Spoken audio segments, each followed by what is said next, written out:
So, Gil, you're building a thermodynamic computer at Extropic. Explain in simple terms what a thermodynamic computer is and what new possibilities it's going to unlock. How simple do you want me to explain?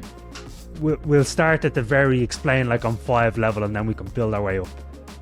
Explain like 5. Well, if you not quite. If you look at matter, right, up close, if you look real close, the reason things are hot is because they're jiggly, right? And something that's hotter jiggles faster. And all of matter that is at finite temperature, that when you touch, it's not totally cold, has some of these jiggles in it. That includes electrons flowing in a wire, and they're jiggling about. And what we can do is we can kind of, instead of, grabbing that flow of electrons and yanking it up and down really, really strongly, we kind of just gently guide it, right? And then so we let the electrons sort of surf and traverse this sort of landscape, just like you would when surfing, that we program. And by programming this dance of electrons and just shaping their sort of dance and trajectory, we can end up with a cloud. At the end of the day, these electrons hit a screen, and then we have a cloud of points. And if that cloud of points starts resembling a picture, then we just did generative AI, a picture or text, or really it's a high dimensional distribution. But all of machine learning is really having a blob that mimics the shape of your data distribution. And that's what we can do as a physical process at very low energy. And that's a thermodynamic computer. It comes from stochastic thermodynamics, which is the physics of out of equilibrium systems. So it's not your great grandfather's thermodynamics. It's actually younger than ourselves, actually. A lot of the core theorems were 1999. So younger than me. So there you go. Yeah. What new possibilities is a thermodynamic computer going to unlock? Yeah. So, I mean, first of all, it's pretty massive energy efficiency gains for current day generative AI. We like to put a lower bound of 1000x, but depending on the algorithm, for example, recently we contrasted with a diffusion model. You can get 8 orders of magnitude improvement, sometimes up to 100 million x. But it's pretty massive energy efficiency gain and greater speed.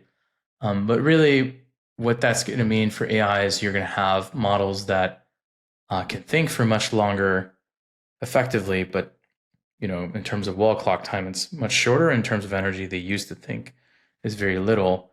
And so what that means for models is that the models get much smaller and you need far less data to have as much performance. And so there's this notion of test time compute scaling, and we're deep in the test time compute scaling law. When it comes to other fields such as biology, we think there's going to be a GPU-like moment for biology where systems that were previously intractable to simulate on a classical computer very natively can be simulated on a stochastic thermodynamic computer. And so what that means is that eventually we'll be able to simulate a whole human cell, hopefully within a decade. I think that could be tractable in a way that doesn't take a decade to run the algorithm, in a way that could be within a day or two. And who knows what that's going to unlock, right? If you could train AI models just like you train a self-driving car today in simulation, right, running on some computer simulation, and then you can transfer from simulation to reality. If we had that for biology, that could actually, unlock a lot of greater health, and not immortality, obviously, but, longevity, greater longevity and quality of life. So it's not just about, a lot of people say that AI and silicon is meant to replace us or whatever. It's also meant to augment us in many ways. It's augmenting our cognition, but eventually, right now we're improving AI models with our cognition, but eventually the cognition of AI is going to help our biology. And then when it comes to just understanding complex systems in general, whether it's, the economy, supply chains, and whatnot, just in general, we're going to be able to create models that are natively probabilistic of far more variables, so custom models for everything, um, rather than just having one, AGI-like model. Essentially, we'll have a human-like AI create models of whatever piece of the world they're trying to model. So we're going to use this computer to make probabilistic predictions about our world. And so it's going to unlock a lot of things.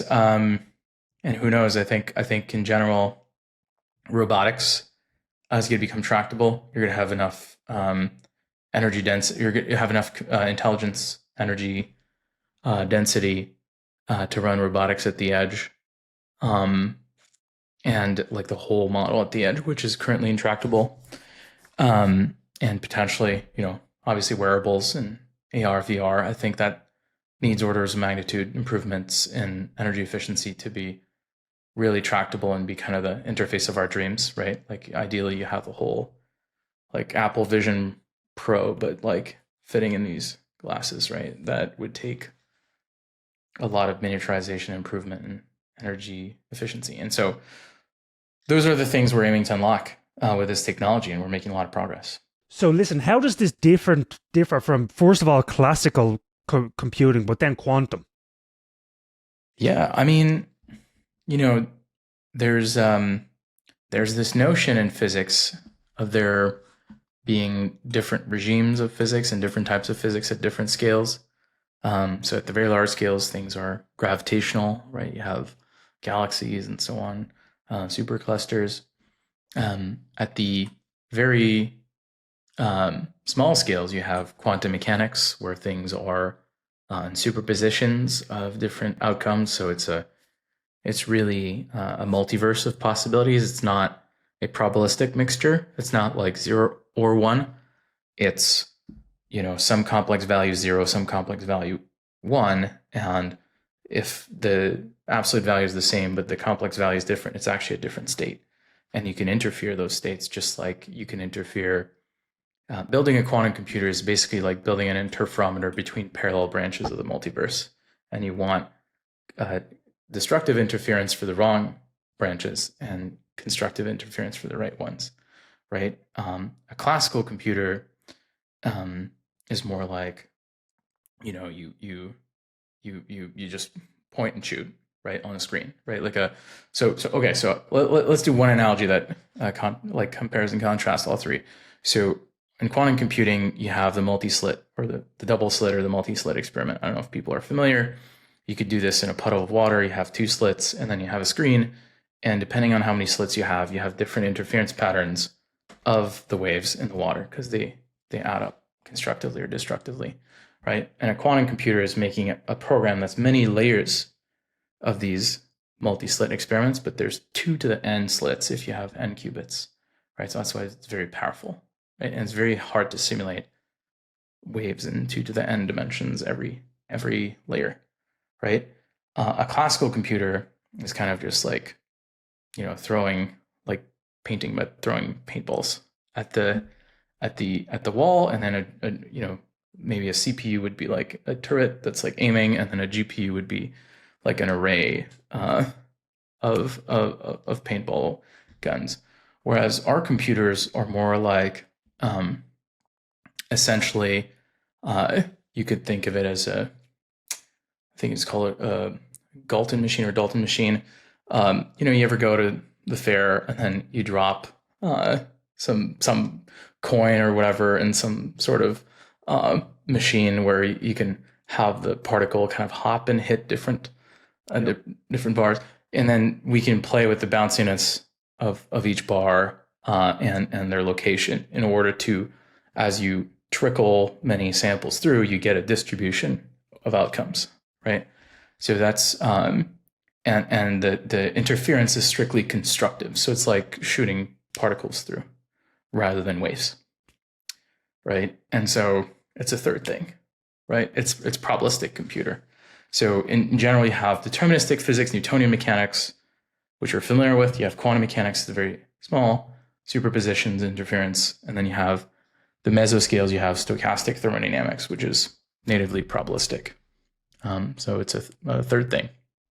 And of course, the LLMs are probabilistic machines. So do you basically see this as like a hand in glove fit Yep. for running the AI model? Just say more It's the about most that. natural computer to run AI models. It's like almost as if, we like to joke it's God's way of computing for these models. The God of physics itself. It's just a natural fit for these algorithms. They're natively probabilistic, and actually, a lot of algorithms that run the internet today um, are probabilistic. PageRank was a Monte Carlo algorithm, for example. It ran Google. Recommender systems are probabilistic recommendation systems. Databases, sometimes they have probabilistic retrieval. But now that the core workload is becoming probabilistic, we can naturally have a jump to a probabilistic computer. Big tech is on track to spend something like $300 billion on capex this year, of which a large portion is on AI, of which a large portion of that is on GPUs. Given what you know, given what you're working on, do you basically see the day that all that compute is just going to have to be ripped out and replaced with probabilistic compute? I think it's going to be a slow switch. We're going to put our chips out there and people are going to build hybrid data centers.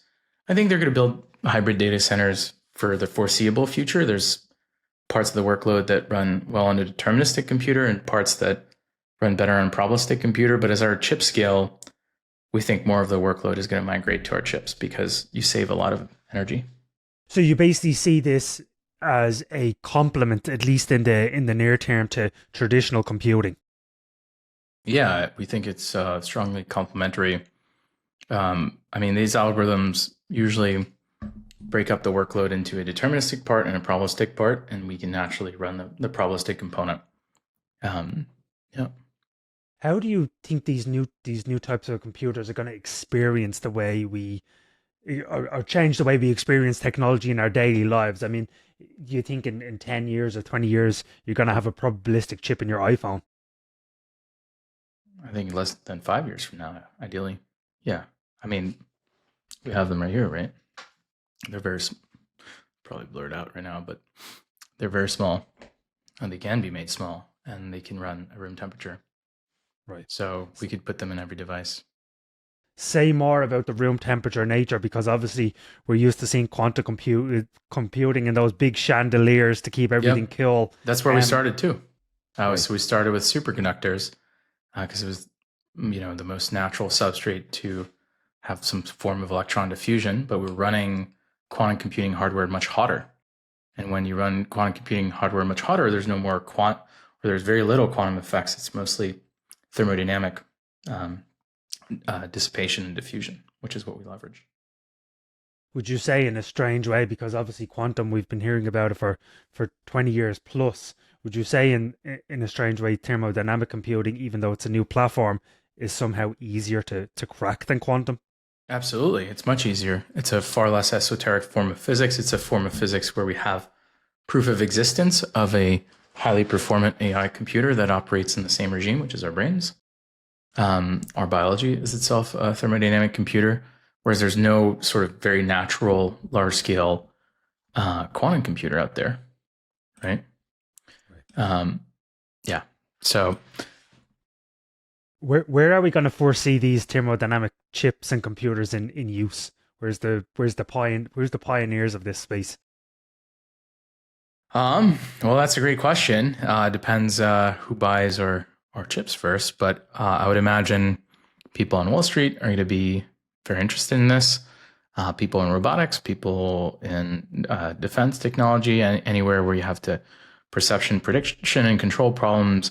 The big internet players, the big cloud players, and the generative AI buildouts, and then eventually the wearables. So essentially, wherever you see a chip that runs an AI workload, you're probably to see some of our chips someday.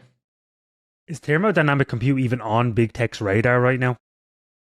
We're kind of coming out of stealth, and I'm being as loud as possible, even though some people might have reservations if you're being loud about a technology. Why are you being so loud about a technology? I think for the benefit of the West, America, and of civilization, like the earlier we can adjust beliefs about this technology, the earlier the adoption and scaling of this technology, the earlier we are in starting an exponential that compounds and massively benefits everyone, right? And so I have a responsibility to try to scale this as aggressively as possible because it's going to have huge benefits for civilization. And so, I think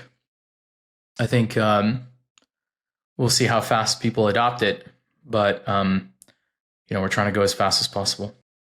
Just, obviously chips, it's become such a geopolitical, strategic point. What will you be able to do if your adversary has a thermodynamic computer and you don't? Just put that into concrete terms for us. Yeah. I mean, if you have 10,000x plus the power efficiency, you can have just orders of magnitude more intelligence at the edge. And so you can perceive, predict, and control much faster and more energy efficiently.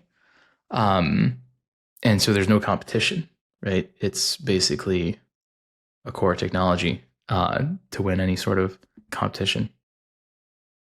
I've heard people talk about, we're going to build all these we're going to build Stargate, we're going to power them with nuclear SMRs. You've said that isn't the way to scale. Just say more about that, because it's yeah. Well, first of all, I won't dissuade people from climbing the Kardashev scale. That's kind of the whole thing. So I think that energy, if it's not consumed by GPUs, it, can be pumped right back into the grid. But I would say that, even after these build outs, there's going to be a need to keep scaling. And let's say we want 100x our compute, right? If we're using as much energy as the United States for AI compute, how are we going to 100x that like quickly? There's just no way to do that. It would take a long time. Whereas, we're doing this particle physics to figure out how we consume or how we generate the energy, but we're not doing particle physics to figure out how we consume it.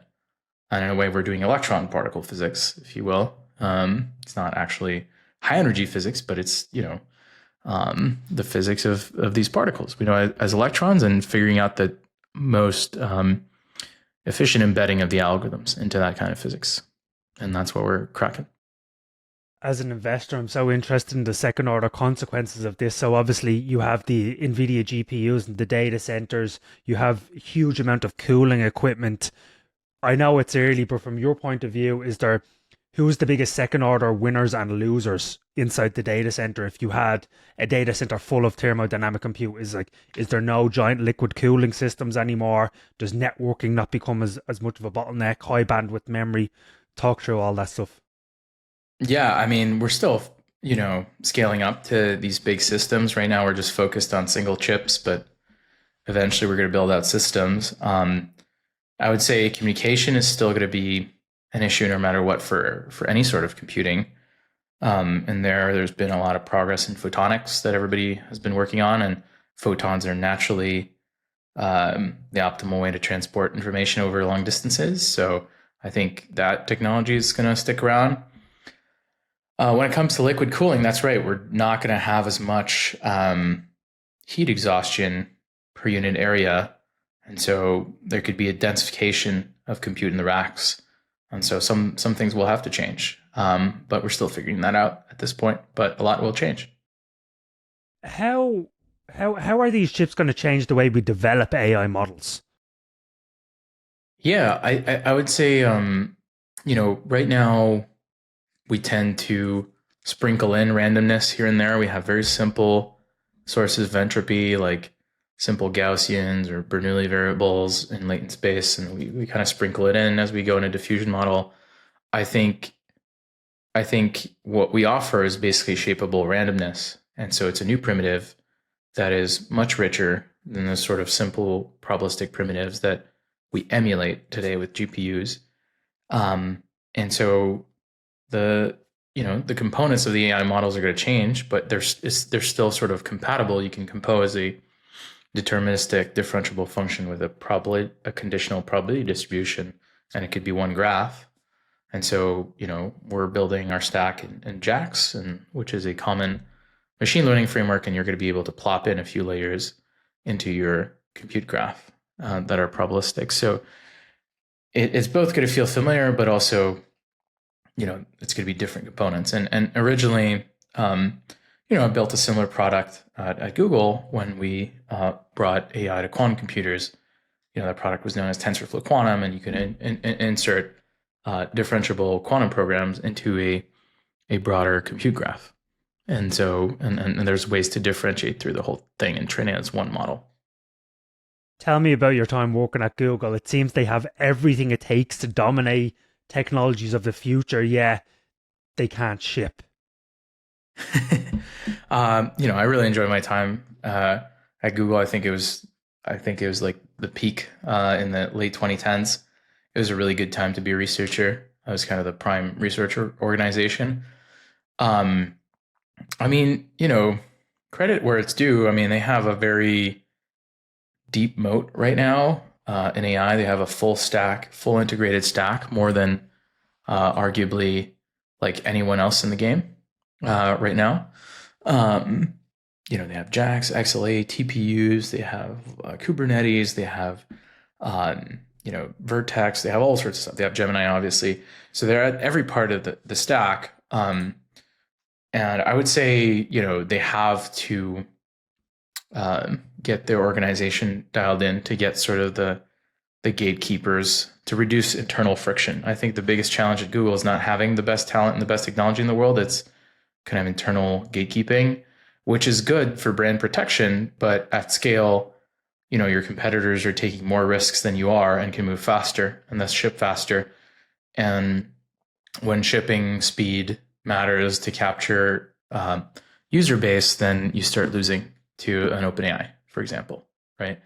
But to be fair to Google, I think they're still, they've kind of woken up over the past year, and the newest Gemini models are pretty strong. Is it because, we have like dual founder mode with sort of, there's two things that happen, right? Sergey came out of retirement, came back, my old boss, and he used to dabble in quantum computing, and then he retired, and then he came back. Now he's working on models, and that really rallies the troops. And then you also have Demis, right, who got folded into Google. And so you have two founders that their whole job is to make LMs work. And I think the sort of comeback we've seen recently of Google, to give them credit, is from that energy of founder mode. That's my thesis. So I wouldn't actually short Google. There's other players that are kind of like, it's not clear. I mean, Microsoft, they're kind of just making all sorts of alliances, right? They had their favorite child with OpenAI, and now the prodigies kind of outshone the master, and then they're allying with XAI and other players. At the same time, like AWS, it's not clear what they're going to do. I mean, right now they're very cozy with Anthropic, but they might acquire some folks. And then Apple really needs to wake up. I would say Apple is definitely the one sort of sleeping at the wheel right now. I'm sure they're cooking something, but they're kind of falling behind. But at the same time, they're not necessarily, when they ship something, they prefer to do it right. And I think, they did try to ship Apple Intelligence, but it clearly needs some work, a lot of work, and they might need to acquire some companies for that. So, but yeah, I would say, the dynamism of a startup is unbeatable. It's just like, you could just get something out the door. You just need to convince the founder, CEO, and they say yes, and it's out the door.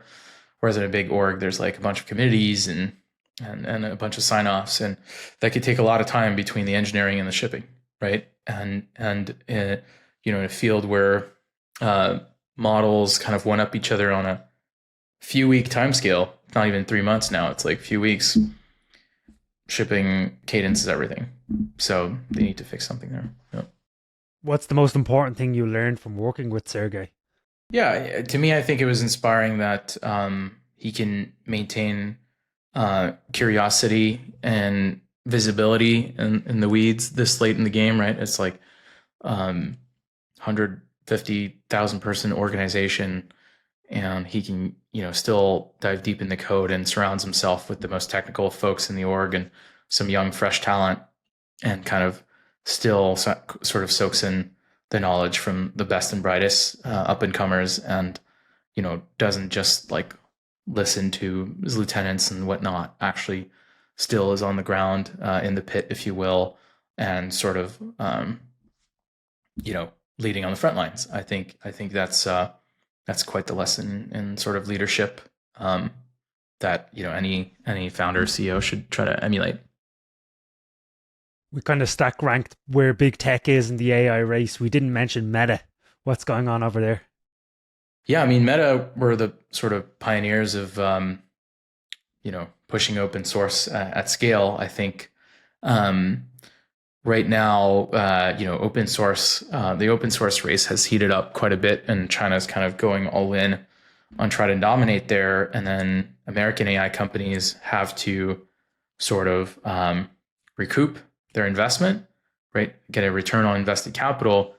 And it gets harder and harder to justify just open sourcing a model for free.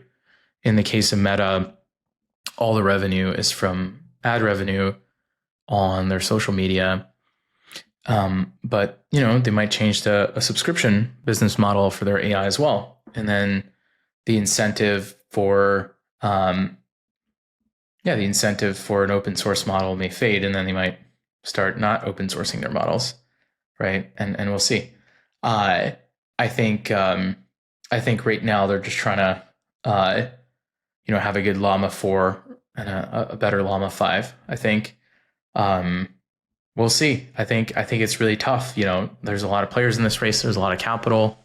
The investments are really huge. Elon came in with XAI and kind of took the third place or second place, right? Like it's neck and neck with Anthropic here and there, behind OpenAI. And then there's Gemini in the mix. And so the race is heating up. So we'll see what Meta releases, but I commend them on pushing American open source, and we really need strong American open source in order to be competitive with China, because the nation that wins the open source race is going to win in sort of distribution.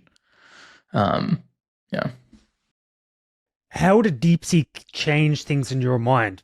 So from at least my perspective, as you said, profits get competed away. China has this Hunger Games capitalism mentality. So yeah, how did all that change in your mind, and the fact that it seems like closed China is going open source? Yeah, I mean, they're just trying to erode away the advantage of the American companies. They're just trying to eat their profit margins because they could top down allocate capital to sustain these companies, right? It's kind of just like a classic monopolistic behavior in a way. China is like one big monopoly because they have one set of executives that controls all the companies. So they're like one big conglomerate that uses their sort of network effects between companies to crush competition. And that's why we have to start isolating our supply chains from them, because they're not playing fair. And that's not just for AI, it's also for manufacturing, right? So I think there's a sort of mitosis of the techno-capital machines between China and America. It's like two complexes sort of forking, right?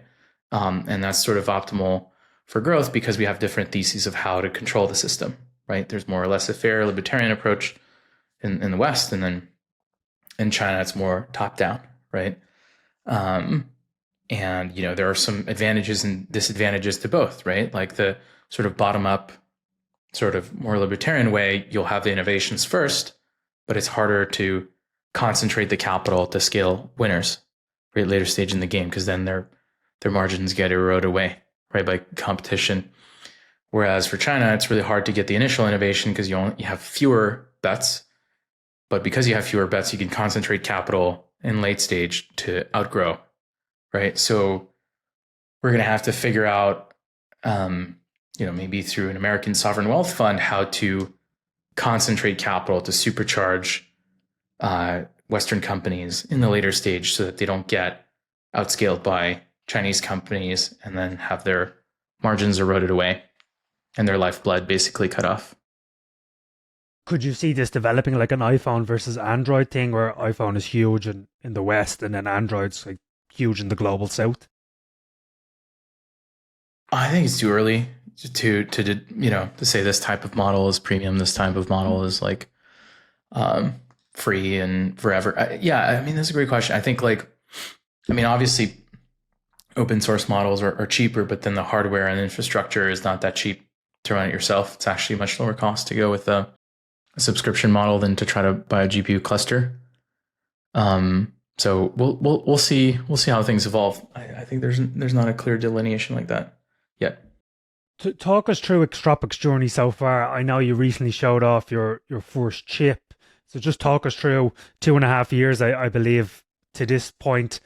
Talk us through what's going on, and then on the next year. Yeah, I mean, I recently posted a talk on our roadmap.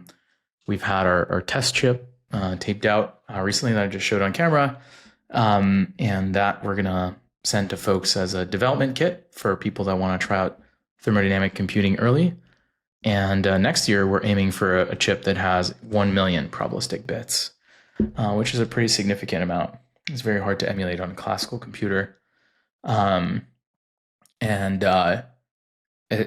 Essentially, we think already next year it's going to be very disruptive. And so we're scaling everything, scaling our efforts to bring that to market at scale. I think early customers are going to get it next year, but we'll see how much time it takes us to scale the company and scale our distribution. But the technology is going to be there. Are these chips made on traditional silicon, like using DUV and EUV machines, or is it completely something new? No, we use traditional manufacturing methods, Okay. or traditional, I guess, Yeah. recent manufacturing methods, but nothing exorbitantly costly. So it's not made of superconductors. It's just sort of standard silicon. And how do you think about, obviously, NVIDIA is the golden child for everything right now. Great results last night. How do we talked about being, additional to workloads in the near future, but how do you think about what NVIDIA is doing right now and its roadmap? They're doing great. They're just building, they're scaling AI by just making everything bigger and more interconnected, which is going to keep working for a little bit. But at some point, it's just going to get ludicrous, and people are going to re-examine their costs and their return on invested capital, and then that's where we come in. And but in the short term, we're going to be helpful to NVIDIA. I think it's going to take a long time for us to have. It's kind of like an evolutionary fork, right? We have new primitives. NVIDIA's they've been around 30 years. They've optimized every part of their system. They've had a lot of engineer hours applied on optimizing their system, but we hope that with AI coding tools and AI augmentation of workers, maybe we can speed run 30 years of progress in 5 to 10 years, right? In terms of scaling. And so that's our goal. You mentioned that 1 million P-bit chip next year. What are you going to be able to do on that chip? Yeah, we're going to talk more about that, in the coming months. But for now, what we talked about was diffusion models, or something to replace diffusion models, which runs really naturally on our chips. And then the energy efficiency gains are about 10 to the 8, which is pretty massive. We think that diffusion based inference and diffusion based test time compute scaling is kind of the future. Google just announced Gemini diffusion, for example, right? Which is diffusion for text, not just images. And so, running some sort of hybrid generative AI models is something people will run first. But I would imagine that people figure out how to do simulations of chemistry, optimization, all sorts of statistical inference, and all sorts of scientific workloads on it pretty early. Hopefully, that's our goal, to put it in enough hands of really smart people so they figure out how to apply it. How are you using AI today? I use most of the tools as like companions for research, for writing, for coding, for whatever I needed. For especially deep research is really useful for algorithms research, of whether it's Grok or OpenAI or Anthropic.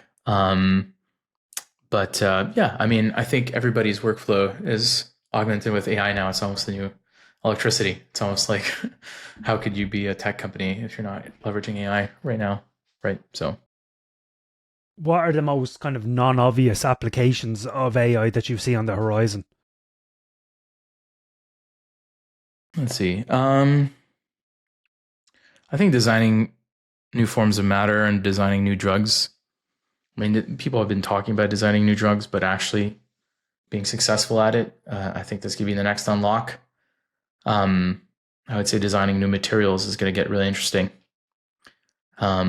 Really, there's all sorts of complex systems with, a combinatorial explosion of ways to combine primitives, so that, biology is an example of such a system, but so is just matter itself, and like creating alloys that are weird and have weird properties.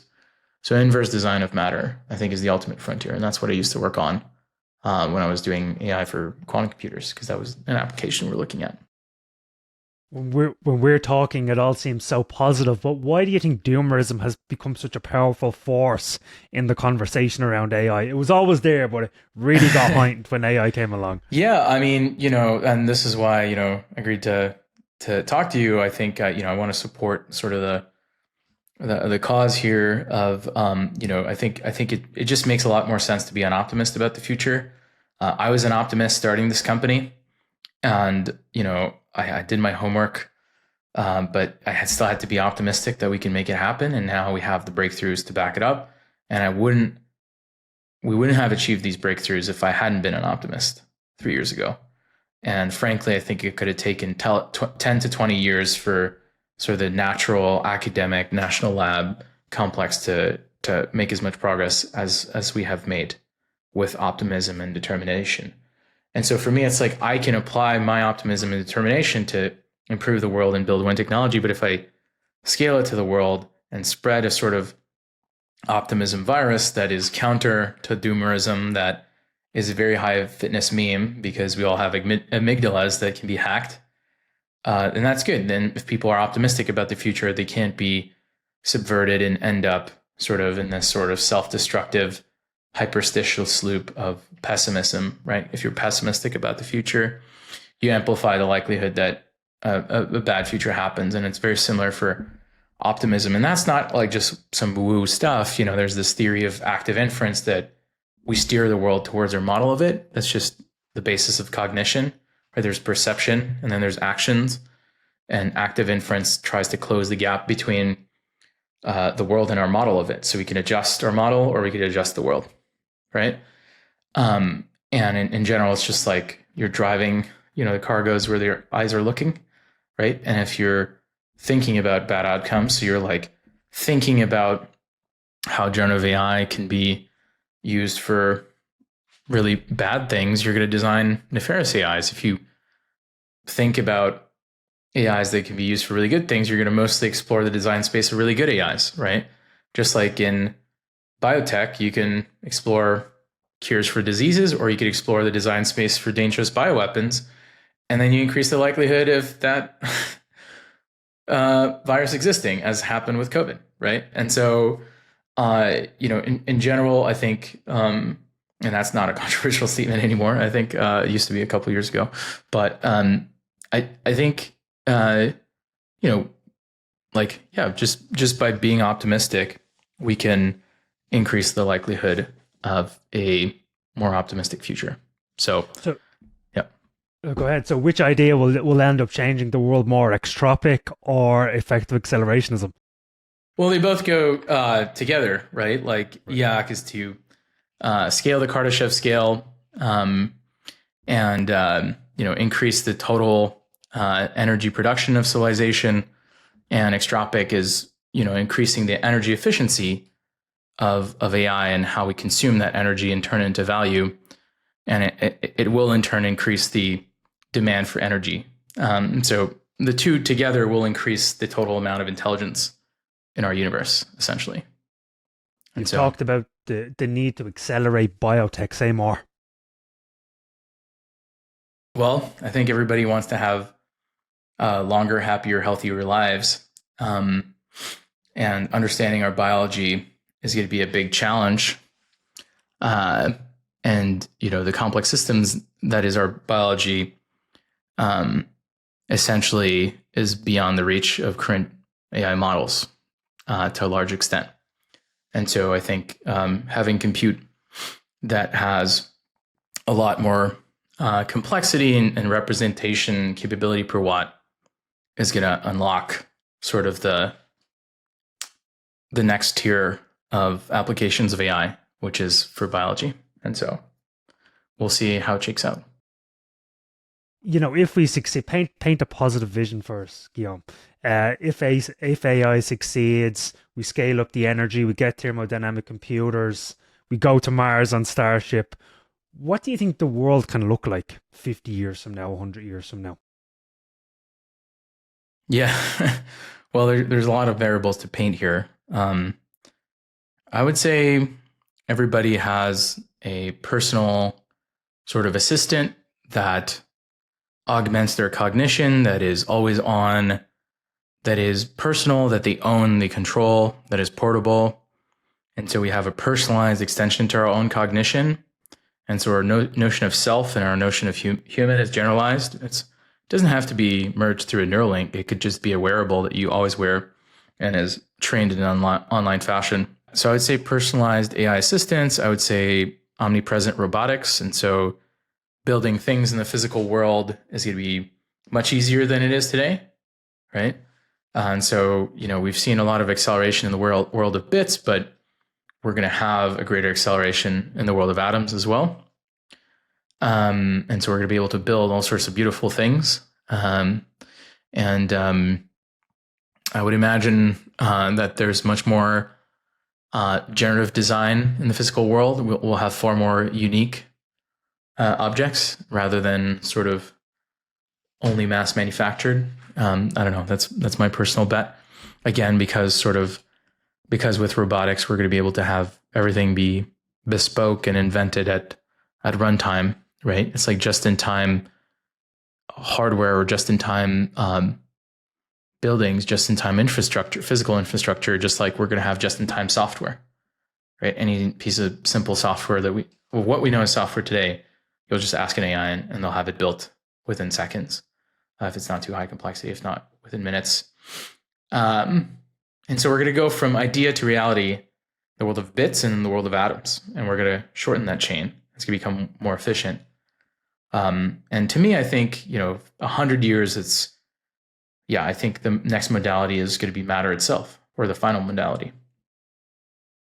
Engineering new materials that have interesting properties, metamaterials are called. And we're getting into like alien-like technology at that point, right? Or like what we think of would be alien-like technology. And that's really sort of the path we're on. Really, progress is more or less as certain as the second law of thermodynamics. And that's kind of the message of EAC. And trying to resist it is like trying to reverse time or resist, like trying to deny gravity, right? I think in general, it's like there will be a branch that will scale and accelerate towards the future of any sort of complex system that's self-adaptive and sort of greedy. So any sort of economy or biological system. And ideally, those that are optimistic about the future, well, statistically, those that are optimistic about the future are higher likelihood of being in the branch that is prosperous. And in general, those that are pessimistic about the future self-select themselves out of existence.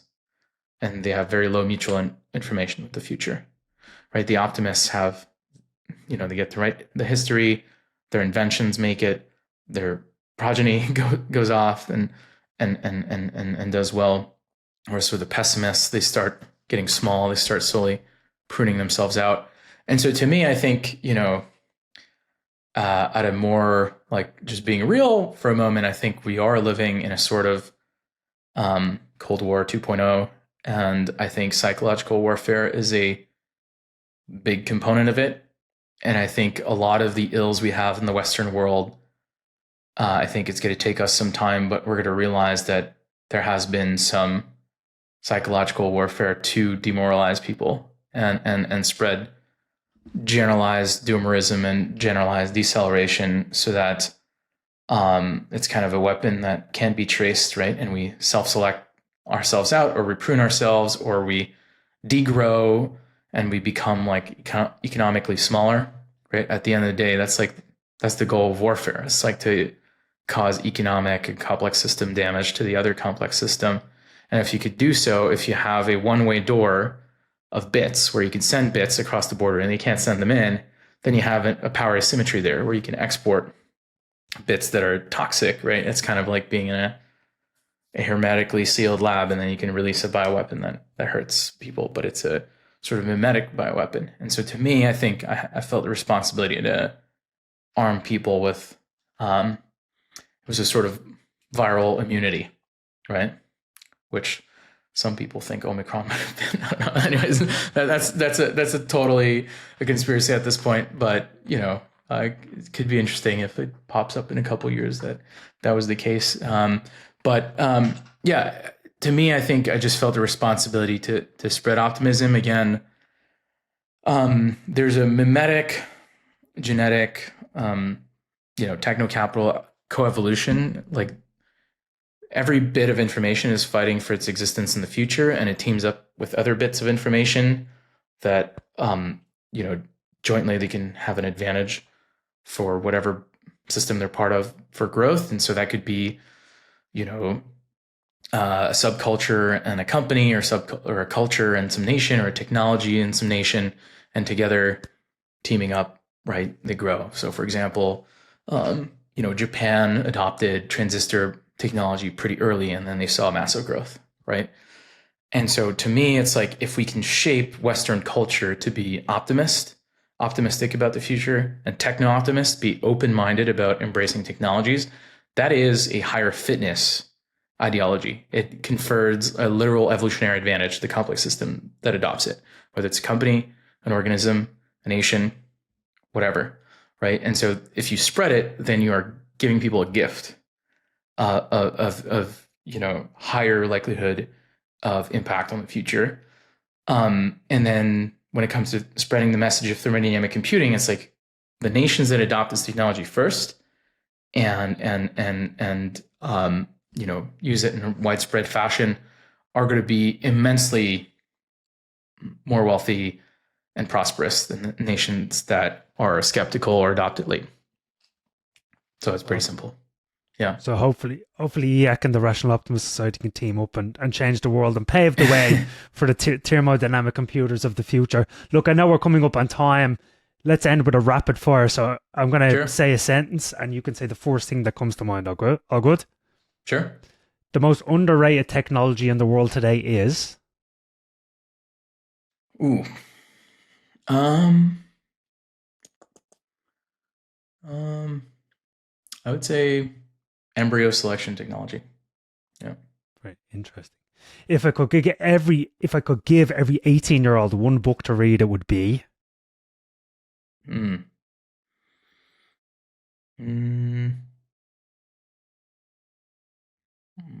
That's tough. I think Lectures by Richard Feynman on physics. Yeah. The dumbest idea smart people still believe is? Effective altruism. I had to. Of course. Besides Extropic, the startup I'm most excited about is? Let's see. I mean, there's obviously the generative AI labs are all very exciting. What define a startup though, right? Non-public company. Non-public company. I mean, SpaceX is pretty awesome, right? I mean, that's not a public company, but it's that scale, right? We'll take that answer. We'll take that answer. Okay. Cool. If I had to be max long one region or country over the next 20 years, it would be Over the next 20 years, I think the United States. I'm pretty long in the United States. I think the Middle East is gonna just their mindset out there, and they're aggressively embracing, like, UAE, Saudi, and so on. They're embracing the EAC mindset. They're trying to have a lot of AI compute. They're going all in on it.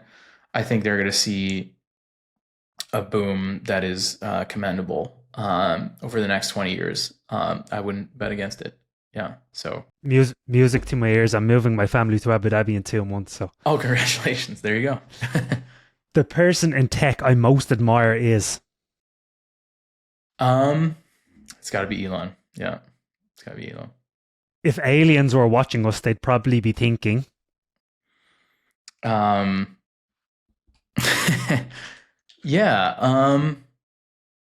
They'd probably be thinking, why are they computing in such an energy inefficient way?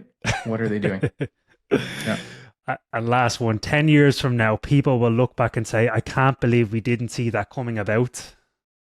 I think people are still sleeping on thermodynamic computing and the impact it's going to have on just ubiquitous intelligence everywhere, and our ability to understand and master our own biology. So, talking my book a bit here, but I still think that's the most slept on thing. Yeah. Guillaume Verdon, thank you so much for your time. Let's change Absolutely. the world through optimism, and thank you for Let's do all it. your service, sir.